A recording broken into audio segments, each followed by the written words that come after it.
Cricket খেলার জনপ্রিয়তা দিন দিন বেড়েই চলেছে। আর এই খেলার সবথেকে আকর্ষণীয় মুহূর্ত হচ্ছে যখন প্রিয় ব্যাটসম্যান প্রতিপক্ষ বলারের বলকে ওভার বাউন্ডারি মারেন। অর্থাৎ মাঠের একটি সীমানা দেওয়া থাকে, ব্যাট দিয়ে মেরে কোনো ড্রপ ছাড়াই বলকে সেই সীমানার উপর দিয়ে পার করতে পারলেই ব্যাটসম্যান পেয়ে যান 6 রান, যাকে আমরা ছক্কা বলে থাকি। যে ব্যাটসম্যান যত বেশি ছক্কা মারতে পারেন তিনি ভক্তদের কাছে তত বেশি জনপ্রিয়। কিন্তু ক্রিকেট ইতিহাসে কিছু কিছু ব্যাটসম্যান এমন কাণ্ড ঘটিয়েছেন যে তারা শুধু ওভার বাউন্ডারি নয় বরং বলকে স্টেডিয়ামের বাইরে পাঠিয়ে দিয়েছেন। এই ভিডিওতে আমরা তেমনই 10টি আউট অফ স্টেডিয়াম ছক্কার মার দেখতে চলেছি। নাম্বার 10, তাওহিদ হৃদয়, বাংলাদেশ। এই তালিকার 10 নম্বরে জায়গা করে নিয়েছেন বাংলাদেশের new young star batter Towhid Hridoy. ইংল্যান্ডের চেসফোর্ড স্টেডিয়ামে আইরিশদের বিপক্ষে 33তম ওভারে দ্বিতীয় বলে গ্রাহাম হিমের করা বলটি লেগ সাইডে উড়িয়ে মেরে বলকে স্টেডিয়াম ছাড়া করেছিলেন তিনি। দ্রুতগতিতে বলকে মাঠ ছাড়া করা ছক্কাটি ছিল নজর কাড়ার মতোই। নাম্বার 9, আজম খান, পাকিস্তান। পাকিস্তানের এই তরুণ হার্ড হিটার ব্যাটার, যাকে তার মোটা স্বাস্থ্যের কারণে অনেকে জুনিয়র ইনজামামও বলে থাকেন। তিনি পিএসএলের একটি ম্যাচে পাকিস্তানি আরেক তরুণ বলার হাসনাইনের একটি বলে ছক্কা মেরে বল স্টেডিয়ামের বাইরে পাঠিয়ে দেন। আগের দুটি বলে বড় বড় দুটি 6-এর মার খাওয়া হাসনাইন এই বলটি অফসাইডের অনেক বাইরে করেন, কিন্তু আজম খান অবিশ্বাস্যভাবে বলটি লেগ সাইডে টেনে নিয়ে এই ছক্কাটি মারেন। Number 8, Yuvraj Singh, India. টি-20তে record 6 বলে 6টি ছক্কা হাঁকানো এই ইন্ডিয়ান ব্যাটার যুবরাজ সিংয়ের কথা তো আপনারা সবাই জানেন।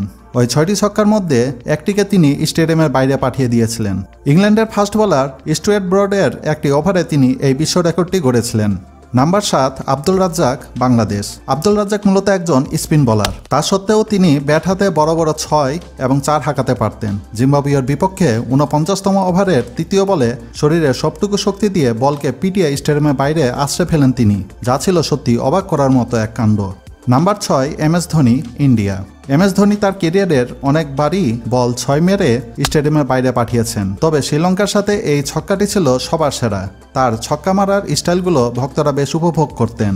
এর মধ্যে ছক্কা মারা তার একটি স্টাইল হেলিকপ্টার শট নামে বিশ্বব্যাপী অনেক জনপ্রিয়তা পেয়েছিল। Number 5, Sachin Tendulkar, India. ক্রিকেটের 100টি সেঞ্চুরির রেকর্ডধারী এই ব্যাটার যখন ব্যাট করতেন তখন 6-4-এর বন্যা বয়ে যেত মাঠে।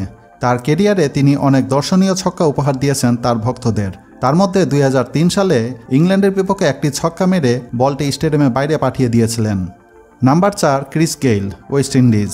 ক্রিকেট ইতিহাসে রেকর্ড সবথেকে বেশি 6 মারার এই ব্যাটার তার ক্যারিয়ারে অনেকবারই বল স্টেডিয়ামের বাইরে পাঠিয়েছেন, তবে তার এই 6টি ছিল সবথেকে বেশি মনে রাখার মতো। এই ছক্কাটি মেরে তিনি বলটি স্টেডিয়ামের বাইরে পাশের একটি আবাসিক এলাকায় পাঠিয়ে দিয়েছিলেন। Number 3, ব্রিটলি, Australia. বল হাতে অস্ট্রেলিয়ার সবথেকে দ্রুতগতির বলার ছিলেন ব্রিটলি। বলার হলেও তিনি ব্যাট হাতে বড় বড় ছক্কা হাঁকাতে পারতেন।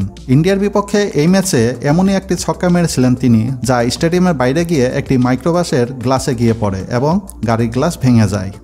নাম্বার 2, শহীদ আফ্রিদি, পাকিস্তান।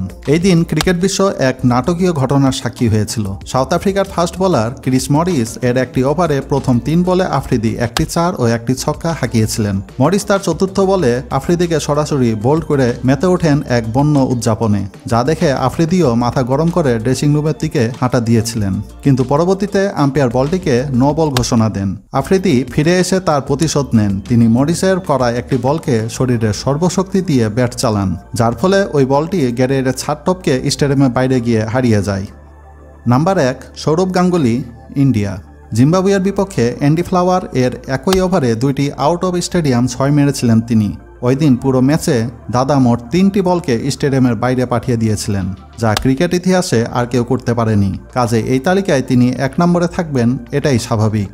দর্শক, এই ভিডিওতে কোন ছক্কাটি আপনার কাছে সেরা বলে মনে হয়েছে তা কমেন্ট করে জানিয়ে দিন। আর ভিডিওটি ভালো লেগে থাকলে সাবস্ক্রাইব করে আমাদের সঙ্গেই থাকুন।